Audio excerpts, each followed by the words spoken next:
My name's Lynn Ireland. I'm Deputy Director here at the Nebraska State Historical Society, and I'm happy to welcome you to another in our continuing series, We the People, the Nebraska Viewpoint. It's rather ironic that the gentleman who's going to speak to us tonight, Charles Trimble, and I have something in common. And that is that when the framers of the Constitution first wrote the words, we the people, they had neither he nor me in mind. But the genius of America is that through the centuries and through decades of struggle, we have expanded upon and broadened the notion of who is considered to be part of we the people. Tonight, Dr. Trimble will be talking with us about Native Americans and the extent to which they have not been included among the we. But first, let's talk just a bit about our distinguished guest this evening. Dr. Trimble was born at Wanblee on the Pine Ridge Reservation in South Dakota. He is a member of the Oglala Lakota tribe. He received his elementary education at Holy Rosary Mission Indian School in Pine Ridge. He received his BFA from the University of South Dakota and did further study in journalism at the University of Colorado. He worked for several years in the aerospace industry, but in the 1960s and 1970s became more and more involved in American Indian issues. He was the principal founder of the American Indian Press Association and served as executive director of the National Congress of the American Indians. In the 1980s, he became involved in international indigenous rights issues. In 1979, he founded the Charles Trimble Company, which was dedicated to promoting and fostering economic development on Indian reservations. And in all his spare time, he also founded the Red Willow Institute, which was created to promote and provide management assistance to American Indian nonprofit organizations. We here at the Nebraska State Historical Society have a special place in our hearts for Dr. Trimble because of his deep interest in the American West and for his yeoman service for 9 years on the board of the Nebraska State Historical Society. He also served for 3 years as our president. He is a doctor times 3, not once, not twice, but 3 times a doctor. He was honored by Creighton University in 2000 with a Doctor of Cultural Sciences degree, by Wayne State College in 2002 as an honorary Doctor of Humane Letters, and most recently in 2008 he was awarded a Doctor of Humane Letters by his alma mater, the University of South Dakota. His lovely wife Ann joins us tonight, and please join me in welcoming Dr. Charles Trimble.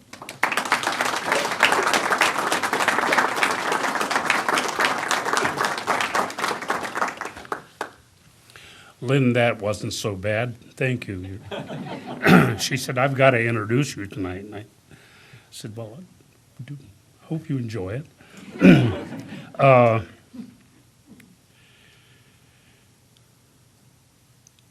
I wanted to dress more appropriate for what I'm to do tonight. And I have a breastplate of bones and a choker and feathers, but I decided tonight to wear this tie. This was given to me by my wife for my birthday, my 76th birthday, which, by the way, is today. So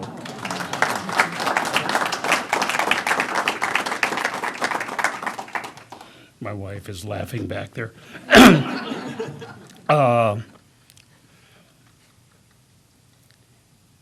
I'd like to give or tell you that as I speak, I don't mean to try to put anybody on a guilt trip.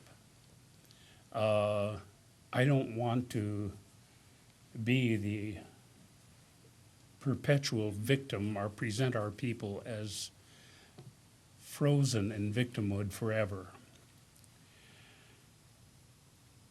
And I don't want to send you home feeling bad about great-grandpa who was a pioneer out here and throwing rocks at his picture or whatever you might do after I tell you what happened.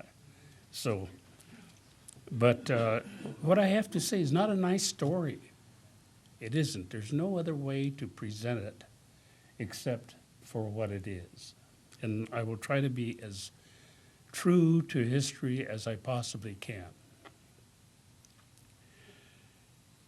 I asked John Carter to put up this timeline that I had developed a long time ago to help me in my non-credit courses that I gave for the University of Nebraska at Omaha relating to Indian affairs. And it, I think, presents what happened from 1800 on, the different periods of time. And there's been some argument from other historians that I'm generalizing too much, especially in the area of the Indian Wars. But I wanted to show what was happening in, the period of expansion in this country, and what was happening in the treaty-making era, in the Indian removal, the Trail of Tears, and the reservation systems that were being set up, and the Indian Wars. And actually the Indian Wars extends out to, what, 2.5 or almost 3 decades there, but it really wasn't that. I picked the first war, or the first battles that occurred in roughly 1851 as a result of the Mormon cow incident, and then extended it. But actually, it's a series of battles. There's no real war that extended as the wars that we are seeing in Iraq and Afghanistan now. And so, but I wanted to show also that the Indian Wars were not that extensive and that were not that massive, pervasive. And it wasn't a case that while you fought a big war and you lost your land, so what the hell are you griping about? What is your problem? It's not that. It was a totally different thing, because in so many of the Indian wars and the skirmishes and the battles, the Indians didn't lose. More often, the whites, or I'm sorry, I shouldn't put it that way, the U.S. sued for peace. And in those treaties that resulted, Indians increasingly lost more and more land.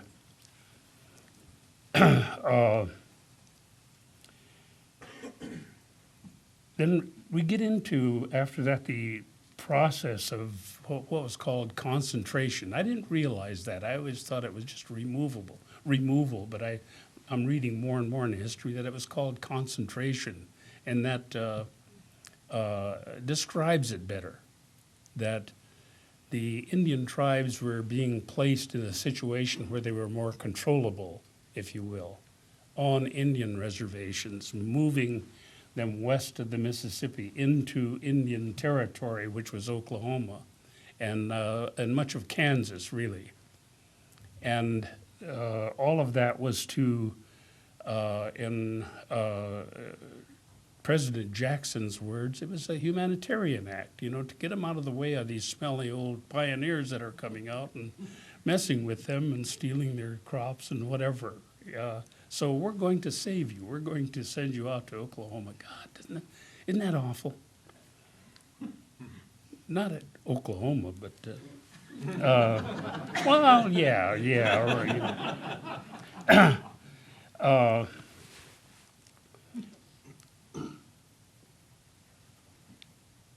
and to get a better picture of it, we have our, things that we could see here up in the northern plains that give an example of that. Let's start with the Horse Creek Treaty, or the Fort Laramie Treaty of 1851, which was called and brought together this massive group of Indians representing tribes all over the northern plains. And there were just thousands of them and thousands of horses. And they had to move it to Horse Creek away from Fort Laramie, because the horses, and it would take, but they knew that it would take several weeks maybe months to negotiate any kind of a treaty. In the meantime, all the grass would be eaten up there, and you couldn't feed the cavalry horses anymore. So it was decided to move it down in the Horse Creek area. And several years ago, I went down to that area to dedicate a wonderful, wonderful big plaque or something that shows and tells all about it for the Historical Society. And Harold Anderson, I flew out with him and several others in a small plane, and we went out there. But as I stood over there, I could imagine from what I read of the miles of teepees that I saw there, and all the horses, herds of horses on the hillsides. And I got to thinking, my God, if there was one leader, if there was one Indian leader that came up at that time and said, took some other of the tribal leaders up on the hillside and said, look at that power. My God, we've got them together. Let's do something. And you folks would not be here today if that had happened, you know. And but that didn't happen. Instead, you know, the Lakotas were there encamped in inroad. The Shoshones and the Shoshones were doing their best display. All of the tribes wanted to show their best, and according to, who is it that writes all of his stories starting from the creation of dirt and on? Minchner, yeah. In Centennial tells about that scene when the Shoshones, the best horsemen on the plains, and I don't believe that yet today, being Lakota. But they came riding in, and the cavalry had to be there to hold back the Lakotas, you know, from attacking those poor Shoshones. But we didn't have it together, and that's unfortunate. But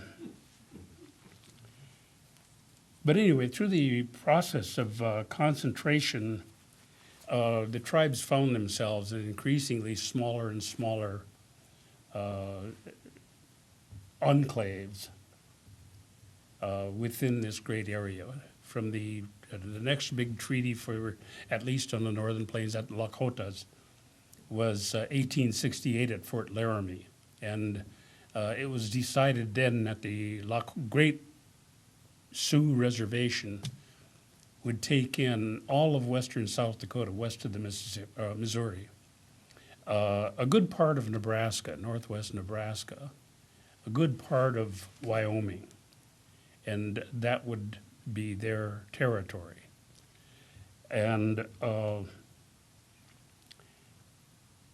but in the meantime, gold was discovered in the Black Hills and various other things where the government thought it over and thought maybe that was too generous a concession to the Lakotas, the Sioux.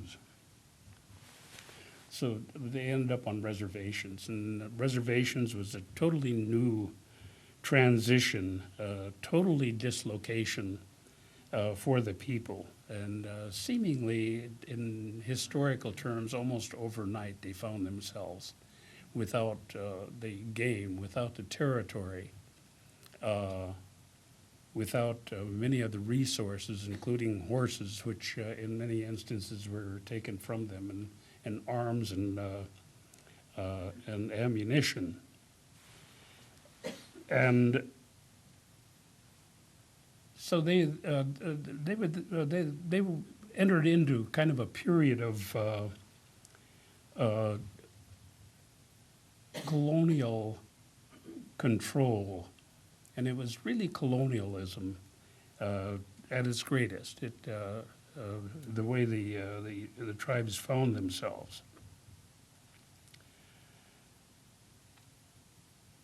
But they generally lived in that instance. The government was providing them food, rations, annuities, pursuant to the treaties, the agreements.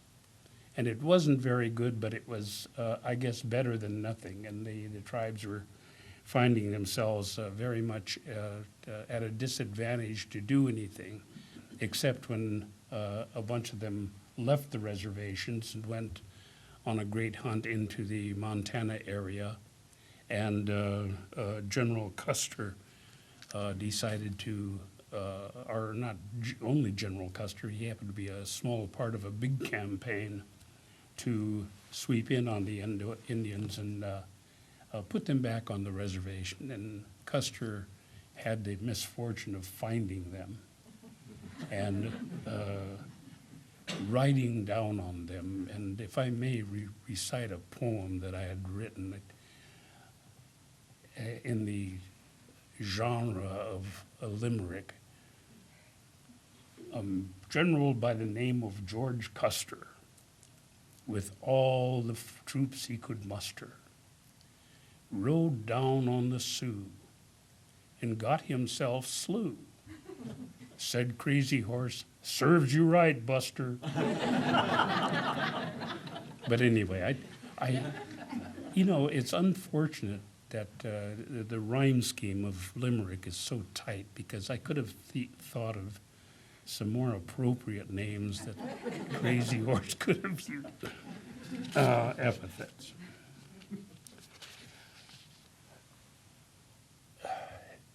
When the tribes were on the reservations, then came the idea that we really have got to civilize them. And we'll civilize them through religion. We'll convert them. We will educate them, convert them to Christianity, and educate them in the ways of the white man.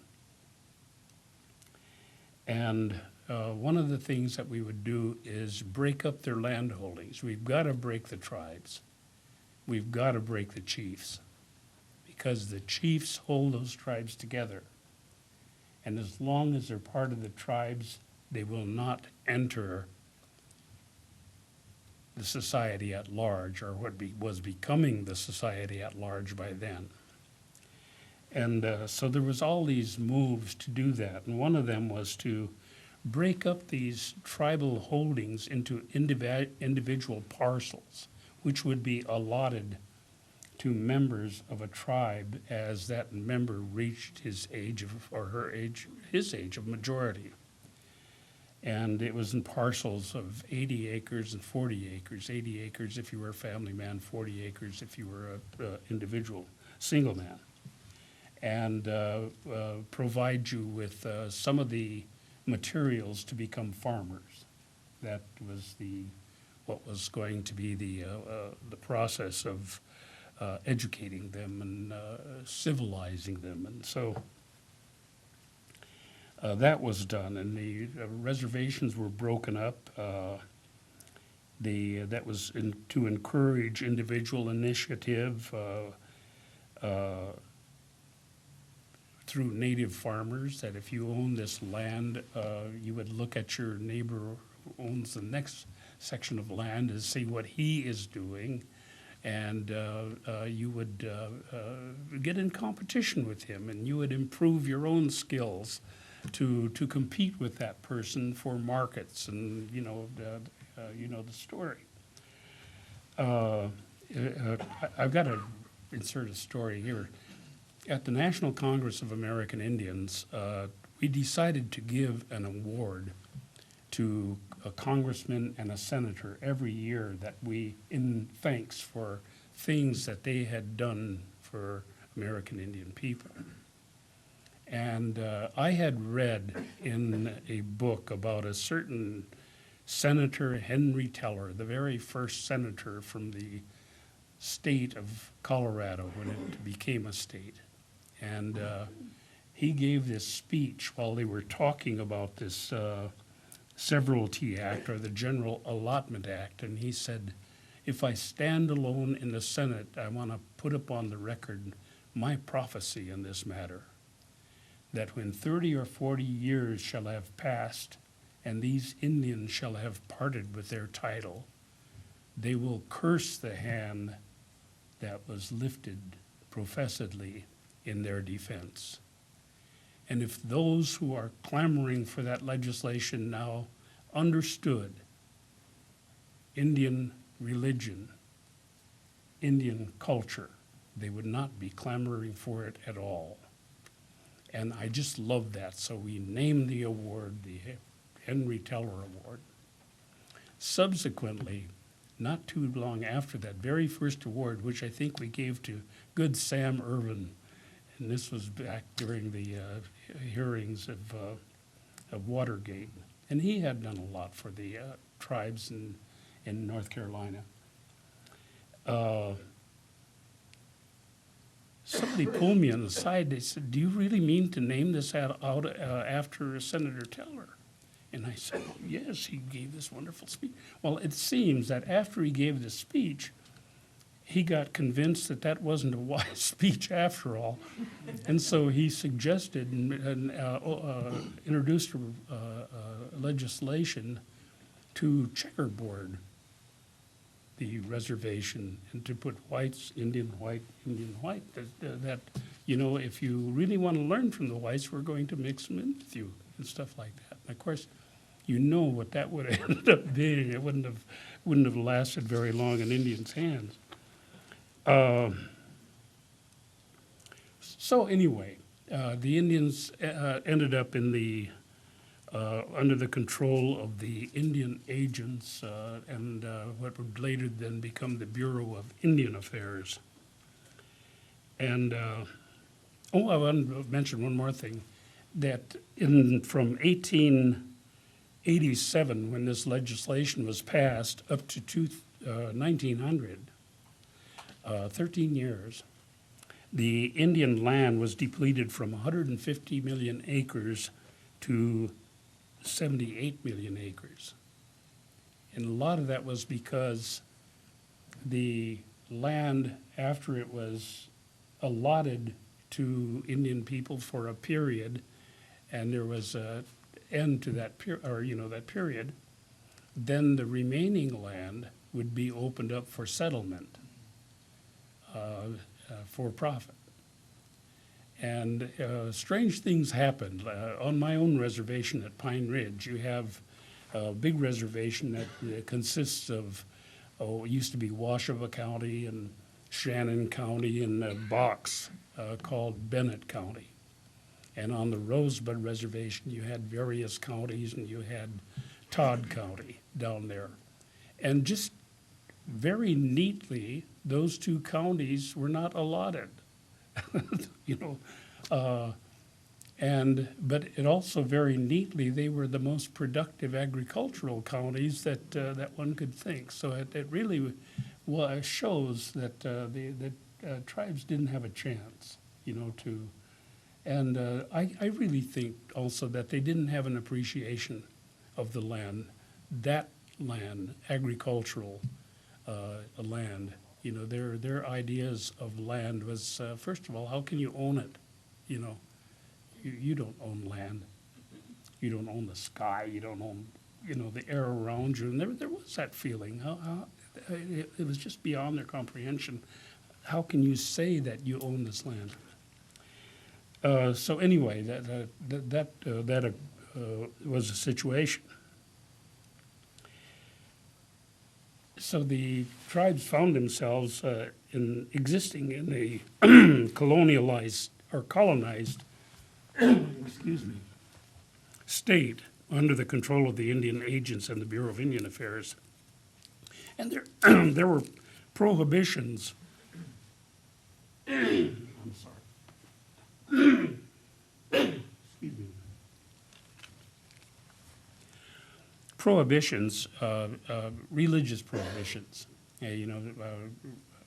adhering to your culture and your religions wasn't very conducive to civilizing you. First of all, to convince you that you should give up what you believe for Christianity. Rituals and ceremonials went with it. The Sundance was forbidden for many years. And language. I really never understood that. I went to a boarding school for all the years of my schooling. From the time I was 4 years old, I was placed in that school because My father had died, and my mother was being pressured to give me up for adoption, and so she to kind of protect me, she put me in that school when I was 4 years old, and I went through the rest of my school years there. And I never really understood. We weren't, contrary to what you might read in Tim Gallego's columns so often, I don't remember of anybody being beaten simply because he spoke Lakota language. I remember things like when there was a Jesuit scholastic there, a young man who was studying for the priesthood, and they sent him out there to test his mettle to see if he could really be a Jesuit, if he could deal with a bunch of little brown savages around him. And I remember we'd say, "Hey, Father or John Bride, Pasuki nisko tronkaluha." And he'd say, "What did you say? What did you say?" I'd say, "Welcome, Black Robe. We like you on our reservation. You came to our people." What it really meant, you got a big nose. So he didn't beat us up for speaking Lakota, but if he knew what the hell we were saying, of course he would. Whack. And we didn't realize that he really was a linguistic genius, and over the summer months he had learned the Lakota language and taught it later on. In fact, taught it to the tribal police. And so come fall, I went there and said, "Hey, Bride, pass." I got out the word "pa" and whack. He knew exactly.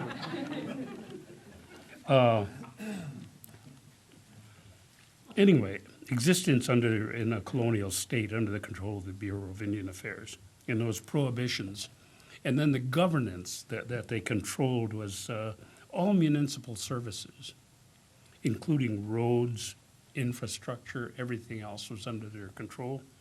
Schools and health care, the police, very importantly.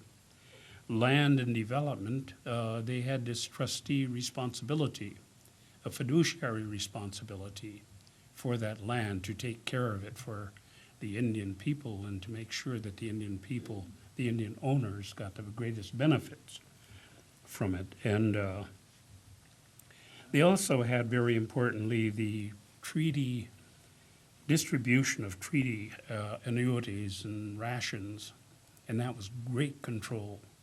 If there was a chief there that you didn't like, his people didn't get their rations right away or didn't get enough rations. So he controlled those chiefs, and a very important part of chieftainship was providing for your people, providing for your followers. And if you couldn't do that, it would destroy your power. It would destroy your influence among your own people and destroy your position. And that was important for them. They had to get rid of those chiefs. They had to get rid of the tribes. So they exercised this quite a bit.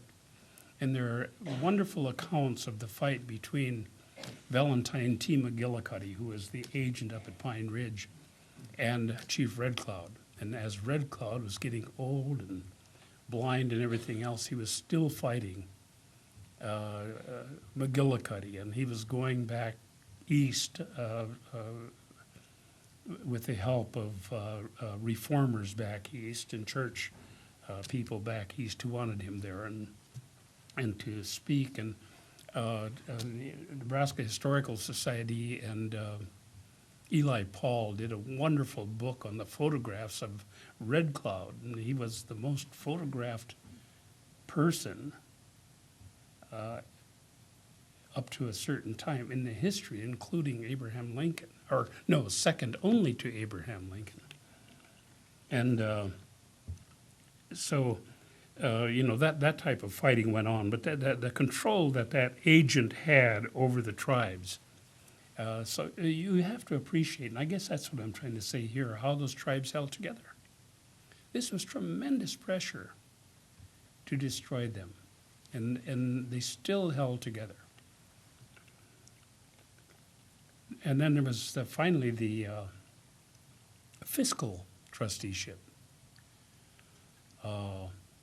that if you were leasing Indian land on the reservation, you paid the Bureau of Indian Affairs, the federal government, Department of Interior. They distributed the money apparently as they saw fit to the owners of the land being leased. And recently you saw a thing called the Colville settlement. I don't know if many of you read that, where Eloise Colville from the Blackfeet tribe in Montana sued. She was a banker. She was a member of the Blackfeet tribe. And sued for accountability on what they call the IIM accounts, individual Indian monies. And this included massive amounts of funds in the billions of dollars that belonged to the tribes also for oil and coal and gas leases and for many other things. And I can't remember how many billions of dollars was missing. Disappeared. Where'd it go? Nobody knew. It was accounting, totally accounting, but they just disappeared. And so she finally sued and won her case in the Supreme Court. And so the federal government had to settle and the Indians had to settle for much, much less than what disappeared, and are now having problems trying to distribute it to the real beneficiaries. But that's the type of thing that happened in all this colonial period. And so you had tyranny on the one part by the Indian agents in the Bureau of Indian Affairs, and increasingly total dependency on the part of the people. And in 1928, the Miriam Report was written in the last days of the Hoover administration, and that told of the terrible conditions in Indian country and the need for reform in the federal government. Then in the Roosevelt administration came the Indian New Deal, and a person to facilitate and to see it through was a man named John Collier. And John Collier was a reformist and an activist, and he was named Commissioner of Indian Affairs and put together what was called the Indian Reorganization Act of 1934. Assisting him all along was a man named Felix Cohen. Felix Cohen, as far as I know, has an aura of sainthood throughout Indian country. He's very much revered for his writings and his studies and his work in Indian law, and he's considered the father of Indian law. The Indian Reorganization Act was the Wheeler-Howard Act, it was called, and one more aside here. I was in the press club, and this was in the early 1970s, and I was executive director of the National Congress of American Indians at the time. And my father-in-law took me up to the press club for lunch. And I saw a man that a lot of people were paying attention to, and he was quite elderly, very distinguished-looking man. And I asked my father-in-law, who is that? And he said, I think that's Edgar Howard, past congressman of Nebraska. And I thought, oh my God, this is the sponsor of the Wheeler-Howard Act. The other sponsor was Montana Senator Burton Wheeler. And what a piece of history I was looking at. And I perked myself up and walked over to him and said, Congressman Howard? And he said, yes. I said, I'm so-and-so, Executive Director of the National Congress of American Indians, and I want to thank you for that wonderful piece of legislation that you introduced with Senator Wheeler called the Indian Reorganization Act. And he looked at me like, what the hell are you talking about? And I said, wonderful, And it occurred to me, that was one of many pieces of legislation that he had at least partially introduced, and this thing wasn't as big to him as it was to everybody else, but I still appreciated him and thanked him enough. And there was one thing he said when the bill was being passed. He said, the land was theirs under titles guaranteed by treaties and law. And when the government of the United States set up the land policy, which in effect became a forum of legalized misappropriation of the Indian estate, the government became morally responsible for the damage that has resulted to the Indians from its faithless guardianship. And I thought that just so succinctly talked about what they were trying to do and what the government is still trying to do today. And the American people, I think, a majority. But so the Wheeler-Howard Act stopped the process of allotting Indian lands anymore in severalty. And instead, it turned around and provided funds for the restoration of a lot of those lands and the consolidation of those lands into viable packages. And it stopped the prohibition on Indian religions and language and the arts, and provided funds for development. There were revolving loan funds that would help farmers, small businessmen, or anybody else get into business. And then he provided for the formalization of tribal governments through constitutions. These would be democratic governments where the leaders were elected by the tribes. And that was kind of the downfall of it. It sounds so good, and it is good. I think it was really the thing to do. But immediately, and in some of his writings, Collier talked about that, how the government set about to undermine that. The bureaucrats in the Bureau of Indian Affairs didn't want to lose that power. That was tremendous power that they held. And they didn't want to lose it to tribal self-determination and to tribal self-government. So, and the thing that they did was to pit full bloods against mixed bloods. It was the mixed bloods who, I think, really understood the implications that in a government-to-government relationship, you have to have similar types of government. The federal government really never understood the tribes, but they could understand a tribal government that was modeled after the United States government. And that's what Collier tried to do. But the bureaucrats came in and said, Chief, who I've been offending all these years, these guys are trying to kill you. This new government, this white man's government, is going to replace your power in the traditional governments that you've had from time immemorial. And of course, those traditional governments were totally immobilized in the late 18th century, totally. And they really didn't exist. And so that was a really, really terrible thing that they were doing, is trying to give hope where there was no longer hope. And these are the people, same people who worked to destroy those tribal governments that were telling them that. And so you had the full bloods against the mixed bloods.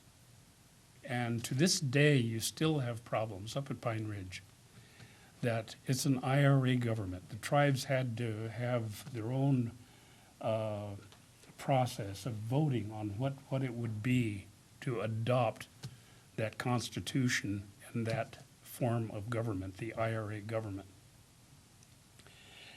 But there was always that doubt in the mind of the full bloods that you are the one that destroyed us.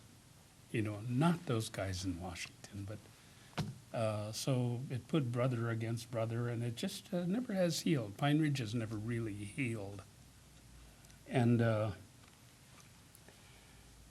so anyway, that's a situation you had. So, but the tribal governments, started to take hold. Then comes World War II, and the entire attention of the country was on the war. Indian affairs lost appropriations, and they lost much of the power. And by then, the enemies of John Collier were getting the upper hand, and putting him down badly to where he finally resigned and left Indian affairs. And he's pretty well worn by that time too.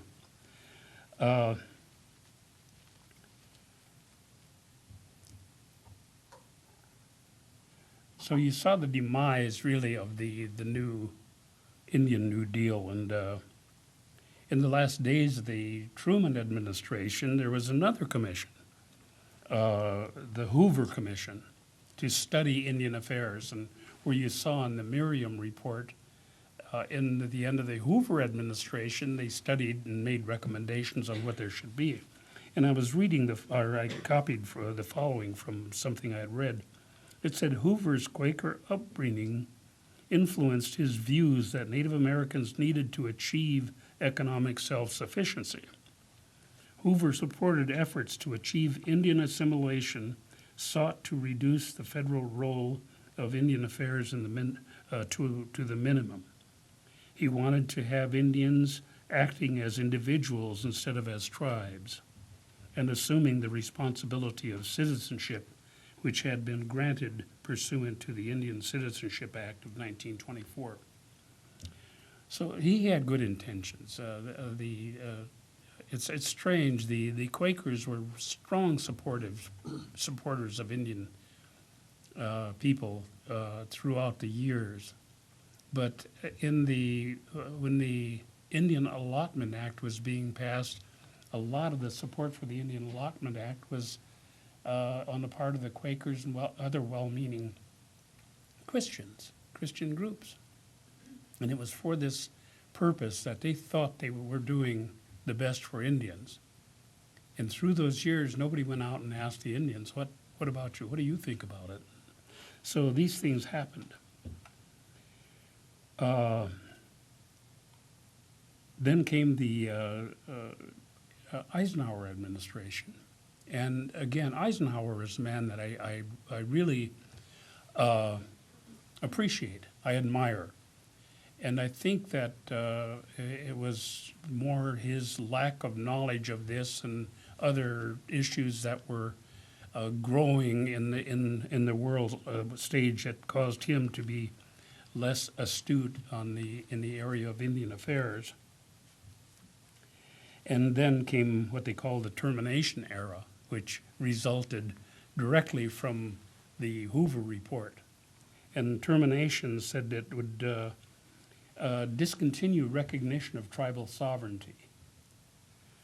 It would sever the trust relationship between the federal government and the Indian tribes. And it would, as the tribes were terminated, which went through a process, and as a matter of fact, part of the process was the tribal government had to agree formally to be terminated. But the pressure was really put to them that you're not going to get much in the future anyway, and why don't you go out on your own and try to, do what you can. And they picked the tribes that had the best resources in order to be the models of termination, to be freed from this federal burden, colonial burden. And that isn't the way it worked at all, though. So a part of it, too, was the liquidation and distribution of tribal lands, resources, and all their assets.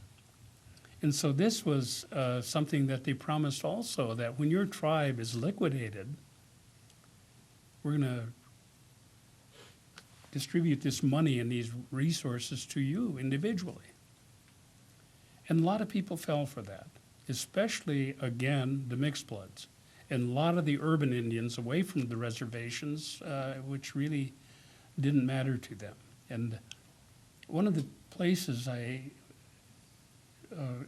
situations that I found myself in when we first started the American Indian Press Association, I was invited up to the Colville Reservation in north central Washington, a huge, very large reservation.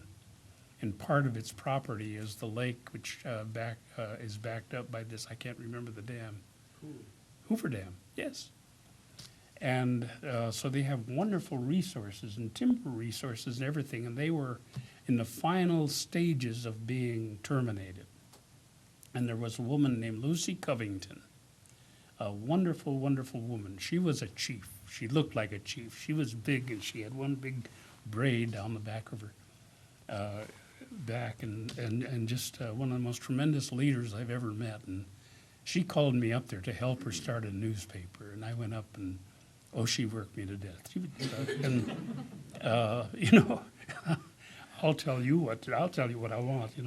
You just do the newspaper stuff, and but it was wonderful, and they were in their last days, and she had to win control of that tribal council and defeat the liquidationists.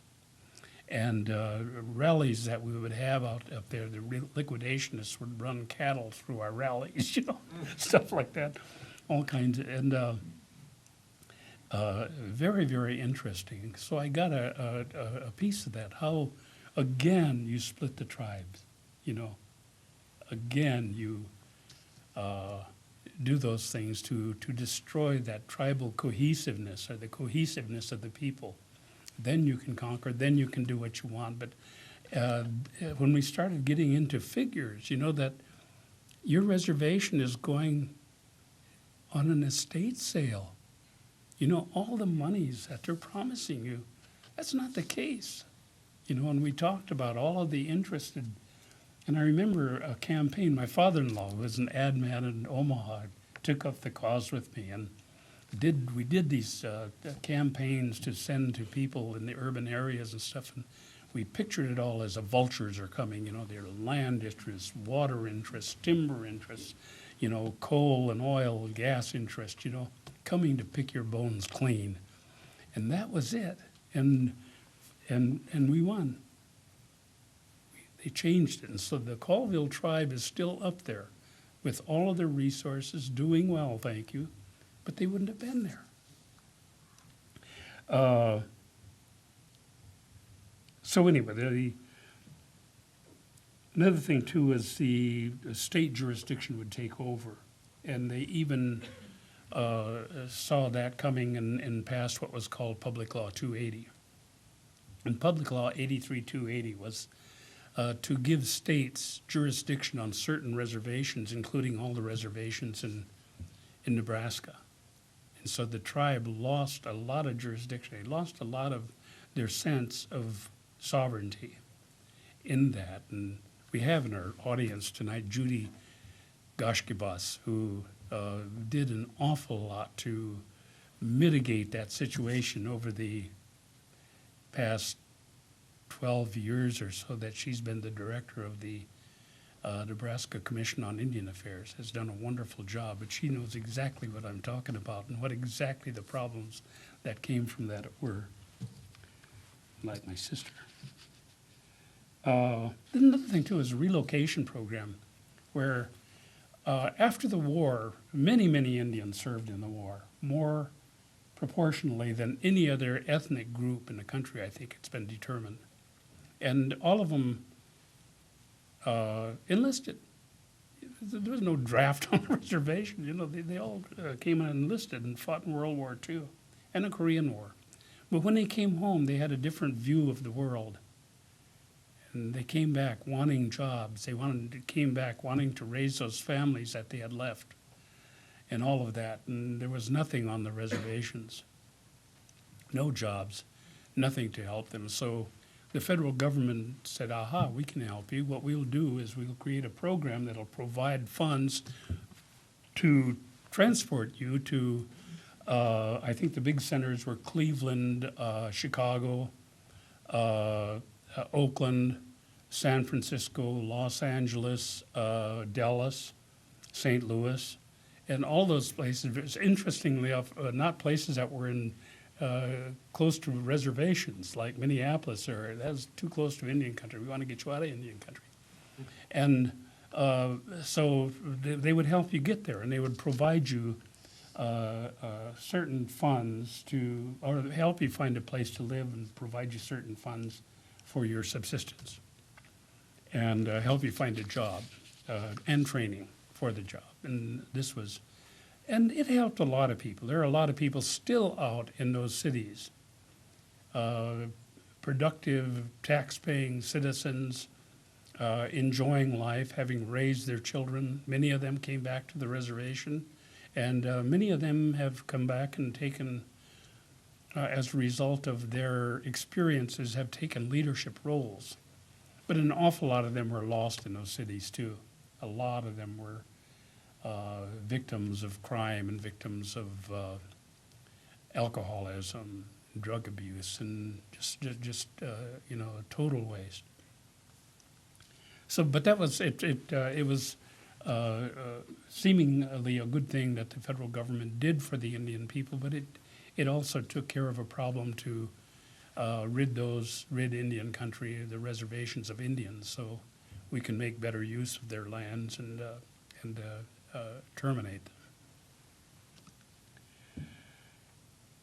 Then came the Indians fighting back. In 1944, prior to 1944, am I getting?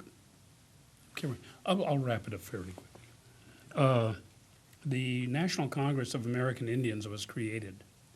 Indian people got together, and it was through the help of John Collier that tribal leaders went out and started talking about, you know, Indian people are going to have a national presence. They're going to have a national organization to organize. And the National Congress of American Indians was created, and I had the great honor of serving through the 1970s as director of that organization, and got a real appreciation of what the organization was all about. And so anyway, they were prepared. The next big era, I think, is the era of Indian Self-Determination Act. This came on the tail of the Indian Civil Rights Act, where Indians also started looking at the blacks and everybody else and saying, hey, wait a minute, we got rights too, you know. And it's funny that they didn't get together right away. The march, the poverty march, or what was it called, Poor People's March on Washington, really didn't have a good Indian representation, because the tribes saw themselves not as fighting for civil rights, as fighting for unique rights as tribes. And so it didn't seem like, you know, that they were getting it together. Nevertheless, the civil rights movement had a great effect on Indian people. And the Johnson War on Poverty also, resulting from the civil rights movement, provided a lot of resources for the tribes to do their own things, including organizing. And then there was a new recognition of Indian country, you know, say, hey, wait a minute, you know, if the Indians aren't out here demonstrating, let's go look and see what they're all about. And they found a horrible situation. And it became clear that termination wasn't working. So, and then also the new activism in Indian country, including the early on the National Indian Youth Council and many of those organizations that came up, and then the more militant American Indian movement, which ushered in the Nixon years, which strangely enough were the best years for Indian country in terms of policy and law. Yes. And From there, you got the Indian Self-Determination Act, the Indian Financing Act, Indian Health Care Improvement Act, Indian Child Welfare Act, and unprecedented return of lands. Indians never got land back. They always got payment for land that they had lost. And all of a sudden, the tribes were getting some land returned to them. Mount Adams and Washington and Blue Lake and Taos and various others. And then came a great white backlash. It was really strange because all of a sudden we start seeing materials, booklets. Are we giving America back to the Indians? And this stuff like this. And a lot of it was here in Nebraska, up at Walt Hill. They had organizations, Nebraska and Opposed to Discrimination, and the Interstate Congress for Equal Rights and Responsibilities. And all of these things to destroy tribal government. One more time, it's unfair what all those Indians are getting, and they're going to demand more, and they're going to drive you into the ocean and back to Europe. And but we were able to counteract that just through education. Several of us went to all these meetings of the National Association of State Legislatures and all of these that the backlash forces were trying to convince. And we would just get up there and tell them the truth, that it's certainly not so.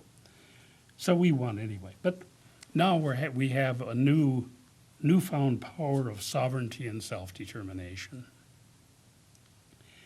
And one of the biggest manifestations, good and bad, I haven't been to a casino for years, and I don't like them because I don't win. I lose. And but it came to be something that the tribes found that where they can exercise their sovereignty and their right to self-government and everything else. And it helped. And one of the examples I really like was here in Nebraska with Lance Morgan up at Winnebago, and his efforts at taking those winnings and diversification. All of a sudden, the tribe is owning hotels, service stations, and employing a whole bunch of people, both Indians and non-Indians. And you're finding that throughout the country. So there's an awful lot good for it. But there's also some, and I do a weekly a weekly column, okay, for Indians.com and various other newspapers throughout the country. And they like me and they run me because I do it for free. But I wrote one called Pushing the Envelope of Sovereignty.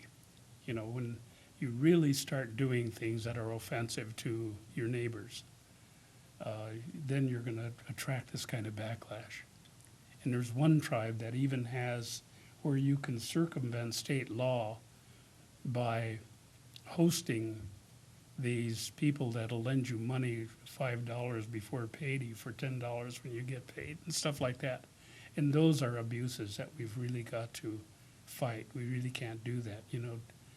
Our sovereignty demands the decorum. It demands the tremendous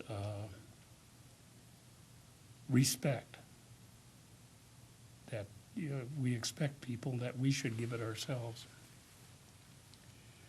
And of course, the big question comes up: sharing. Up at Pine Ridge, they will never have a casino that'll pay off because they're too far from markets and stuff like that. And so you have the poverty, you have white clay, you have all these things, all these social problems. And so there's more and more talk about how can we get those larger casinos on both coasts, especially, to help some of the smaller tribes. So anyway, that's basically it. That's the ongoing fight, always the ongoing fight. Now, there could be, and I've been writing columns about a new backlash that's coming, and you're seeing it. You're seeing it on both the Republican side and, in some cases, the Democrat side, where people are saying, oh, wait a minute, Indians, you've pushed it too far. And so we've got to constantly fight those things, and it's always a very difficult thing. So our Indian wars are very real. And hopefully we'll keep winning. Thank you so much. I'm sorry I took so much.